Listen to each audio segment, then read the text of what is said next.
Տիկին Ղազարյան մի քանի օր առաջ վարչապետը Գյումրիում մասնակցեց գալամիջոցառմանը, որի ժամանակ ելույթ ունեցավ եւ մասնավորապես ելույթում նշեց, որ առնետներին պետք է ուղարկել իրենց առնետային նկուղները Գյումրու ընտրություններում որոշ դեմքեր տեսնելիս մարդիկ պետք է հիշեն ընտրակեղծիքները եւ հիշողությունն արտահայտեն քվեարկությամբ։ Ինչպես կմեկնաբանեք վարչապետի այս հայտարարությունը։ Դե տեսեք, Գյումրու ընտրություններին այսօր ակտիվացել են գրեթե նախկին բոլոր քաղաքապետեր եւ այլն, ովքեր որ իրականում տարբեր ուժեր են ներկայացնում, բայց հիմնականում կարծես բոլորը միասին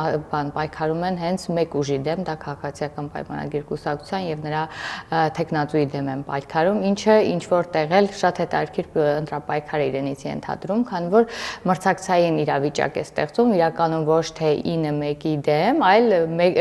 մեկի դեմ, երկու կողմ է այս պահին իրականում պայքարում, մի կողմը իր ինչ որ իրավիճակներից իրեն փրկելու համար եւ շատ թիրախային էր այստեղ վարչապետի ելույթը եւ ելույթից հետո ինչպես տեսակ բավականին մեջ աժոտար սկսվեց հենց այն մարդկանց մոտ, ովքեր որ իրականում հենց այդ նպատակով էլ մտել էին ընտրապայքարի մեջ, սկսեցին ի հայտ գալ իրենք առանց որևէ ջանք գործադրելու եւ սկսեցին կարծես ինքնապաշտպանական այսպես ռեակցիաներ ցուցաբերել, բայց կարծում եմ հետաքրքիր պայքար է ստեղծվում։ Ես իրականում բոլոր իմ խոսքում միշտ նշում եմ, այն ամեն ինչը ինչ որ քաղաքացիական պայմանագիրը հասավ այս տարիների ընթացքում ամենակարևորն էր, որ ընտրությունները ազատ ու թափանցիկ անցնեն եւ դրա համար պետք է լինեն շատ մրցունակ թիմերը, որպեսզի կարողանան վստահության քվե շահեն գյումրեցիների եւ առհասարակ Հայաստանի Հանրապետությունում ցանկացած համայնքում ընտրությունները հաղթելու համար եւ հիմա այդ պայքարն է ծավալվել, բայց հետաքրքիր է, որ քանի օրերը մոտենում են դեպի քարոզարշավի սկսելը եւ այլն, հասկանում ենք, որ մենք ընդհանրապես երկու կողմ են այսօր պայքարում, բոլորը ընդդեմ քաղաքացիական պայմանագիր կուսակցության։ Վարչապետը խոսել է նաեւ Սերժ Սարգսյանի եւ Ռոբերտ Քոչարյանի մասին, նրանց հիշեցրել, որ նրանք անցնում են ապօրինի ծագման գույքի այս գործերով, Միքայել Մինասյանի ունեցվածքի մասին, նաեւ շեշտել է, որ Գյումրու ընտրապայքարը այս մարդկանց համար գողացվածն ու թալանվածը պաշտպանելու վերջին ճակատամարտն է։ Այս հայտարարությանը արձագանքել է նաեւ Քոչարյանի գրասենյակի ղեկավարը եւ նշել, որ մինչեւ Գյումրին վերականգնող նախագահի անունը տալը թող 7 տարվա մեջ Գյումրիում գոնե 7 հատ զուգարան սարքեր։ Դուք էլ մասնակցում եք տարբեր միջոցառումների, Գյումրիում եղել եք, այդ ինչ էր արել Ռոբերտ Քոչարյանը, որ այդպես անպագորգոր հայտարարություն։ Դե տեսեք, իրենք բանը ամեն դեպքում փորձում են տարբեր տեխնացուներով, ինչպես ասես արդեն նշեցի, Սերժ Սարգսյանը ունի իր տեխնացուները, ոչ մեկը Ռոբերտ Քոչարյանն ունի իր տեխնացուները եւ ոչ մեկը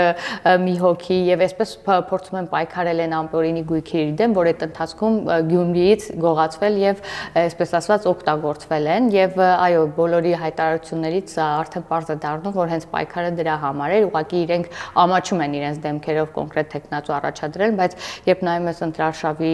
իրենց գործունեությունը, տեսնում եք, որ հենց այդ մարդիկ են կազմակերպում ընտրությունները ու շատ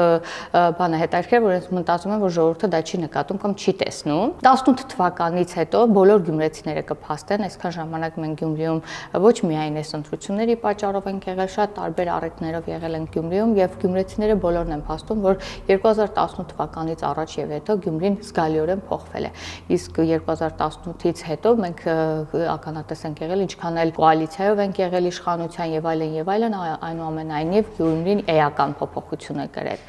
Ինչը արդեն փաստ է եւ այն ծրագրերը, որ ունենք հետագայում Գյումրիի զարգացման համար, դրանք բավականին ոգևորիչ են եւ պետք է նշեմ էլ մեր տեխնացուի նկատմամբ մենք տեխնացուի ընտրության հարցում էլ մենք գնացինք ժողովրդավարական ճանապարհով, տեսակ ինչպես նաեւ կուսակցության ներսում մենք ընտրություններ կազմակերպեցինք, նախնական քվեարկություն տեղի ունեցավ հենց Գյումրիում,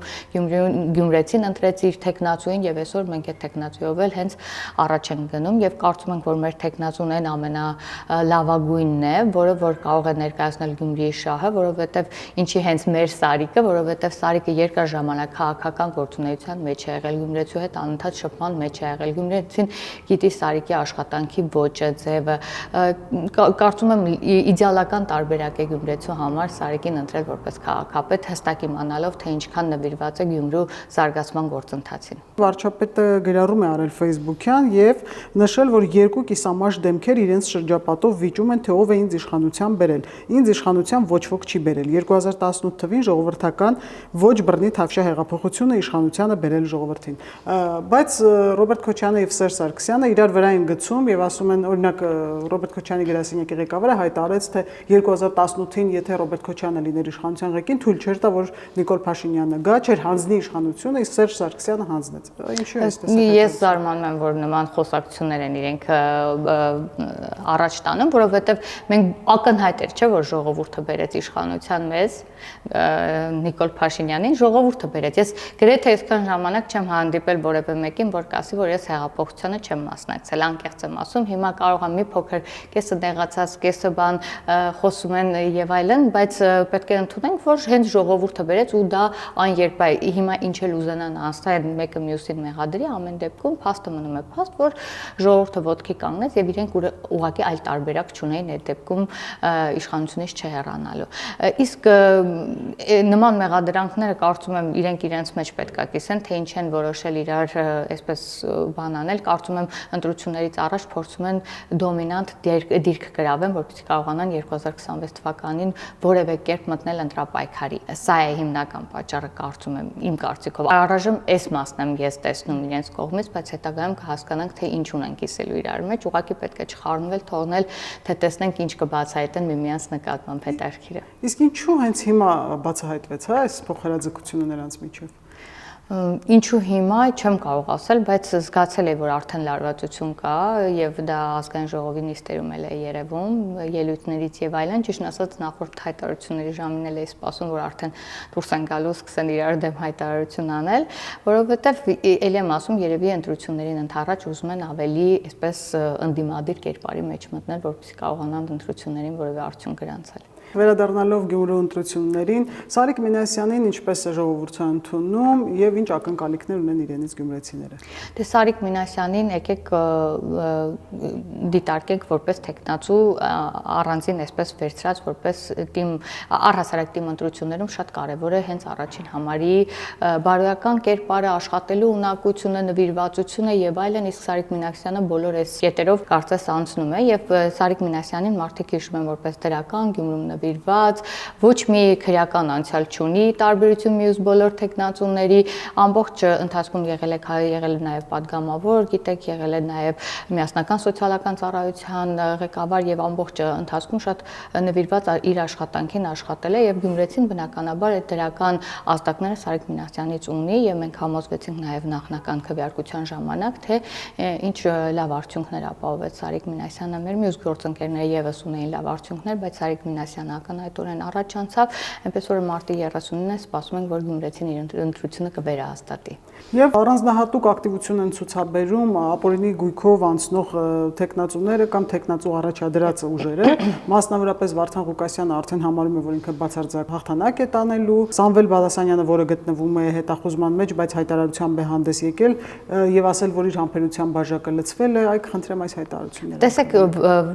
Վարդանիկը, այսպես ասած, իրեն այդպես են ճանաչում Գյումրիում, Վարդանիկ են ասում, որովհետեւ շատ հայտնի է իր քրեական անցյալով, շատ հայտնի է իր արած գործերով եւ այլն, ու ես զարմանում եմ, որ այդքանից հետո ինքը որոշել է, որ գյումրեցին իրեն պետք է ընտրի եւ նույնիսկ իր խոսքի մեջ էլ պատահաբար թե ոչ պատահաբար ասել է, ես իմ համար տունը նստած քաղաքականություն չի ուզում մտնել, մեկ էլ տեսա, որ ուզում են իմ գույքերին կպնեն, որոշեցի վերադառնալ քաղաքականություն, բառացի չեմ հիշում, բայց նման արտահայտություն է արել։ Նույն էլ Բալասանյան դաշինքը, ինչի այդպես համբերության բաժակը լցվեց, որովհետև ինչ եղավ, էլի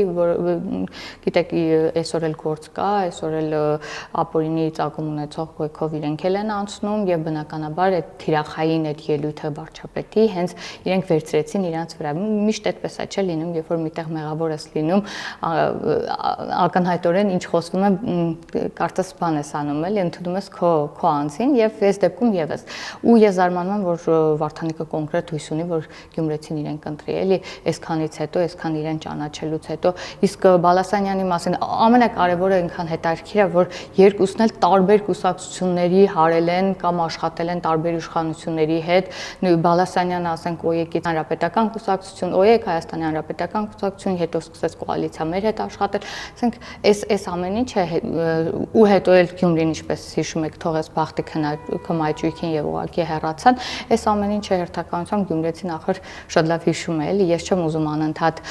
բան անեմ, կարծես հենվեմ գյումրեցու հիշողության վրա, բայց այդ մարդիկ իրար ճանաչում են ի վերջո Հայաստանի Հանրապետությունում բոլորս իրար ճանաչում ենք, էլի, եւ վերադառնալ այդ բարքով որոշել, որ քաղաքապետ իրանց պետք է ընտրեն, գրեթե շանսեր չունեն։ Եվ ամփոփելով այս ամենը, հա, քաղաքը տարիներ շարունակ մեջ արած, քաղաքի գույքը սեփականաշնորհած նախկին քաղաքապետերը ինչ հույսով եւ ինչ դեմքով են կանգնելու գյումրեցու առաջ եւ իրենցից քվե ուզելու։ Թե արդյոք հույսը նախկին ձևերով ինչ որ ձայներ հավաքելու։ Դե բնական է, միևնույն է, իրենք իրենց բան սովորույթներից չեն հրաժարվելու, շատ դժվար է լինելու, որովհետեւ հիմնականում աշխատելու են այնպես, ոնց որ աշխատելու են ձայներ հավաքեն, ճնշում գործադրեն, հիշեցնեն իրանք ինչ լավություն են արել դրա համապատասխան ասենք, տես ես քեզ ասեմ, դիցուկ Վարդանիկը 2002 թվականին երբ կամ ինչ որ մի թվականի ինչ որ լավություն է արել, կկանչի կասի, ուրեմն լավություն եմ արել, դրա պատասխանը պետքա տաս ինձ ընտրես կամ ինչ որ մի բան կամ լավություն էլ արած չլինի, ինչ որ մի գործ արած լինի կամ մեկի, այսինքն այն ինչին իրենք միշտ ինչի միջոցով իրենք ձայն են հավաքի, այսօր էլ են փորձելու նման ճանապարհով առաջ գնան, ինչը որ կարծում եմ մեր հայրենակիցները այլևս մերժել են իրենց մեջ ու նույն ճանապարհով չեն գնա։ Ուղղակի ելի եմ ասում, շատ է ուրախացնում, որ այսքան խառնված են իրար ու այսպես ամեն գնով ցանկանում են քվեներ ու վստահություն հայցել գյումրեցիներից, բայց կարծում եմ արդեն վաղուց իրենք ուշացել են այս ամեն ինչից։ Եվ նաև քանի որ արդեն Հայաստանի Հանրապետությունում տևական ժամանակ ընտրությունները չեն կեղծվում, ընտրությունների ժամանակ շատ հազվադեպ որոշակի մանր-մունր խնդիրներ են առաջանում։ Առաջանա, ես կարծում եմ Գյումրիում ավելի շատ խնդիրներ կառաջանան, որովհետև էլի ասում նման բարքով մարդիկ այսօր ընտրապայքարի են դուրս եկել, իսկ նրանցից լավ ու արդար ընտրապայքար սպասել գրեթե անհնար է։ Հուսանք լավ կլինի մի քիչ բան հնարավոր քիչ խախտումներ կանեն, բայց պետք է նաև շատ զգոն լինենք։ Իշխանությունն էլ ուշով հետևելու է ընտրապայքարի ընթացքին, որպեսզի կարողանանք հնարավորինս խուսափել ցանկացած տեսակի ընտրակեղծիքից։ Շնորհակալություն։ Ձեզ եմ շնորհակալ։ Չմոռանաք հավանել տեսանյութը եւ բաժանորդագրվել Civic AM-ի YouTube-յան էջին։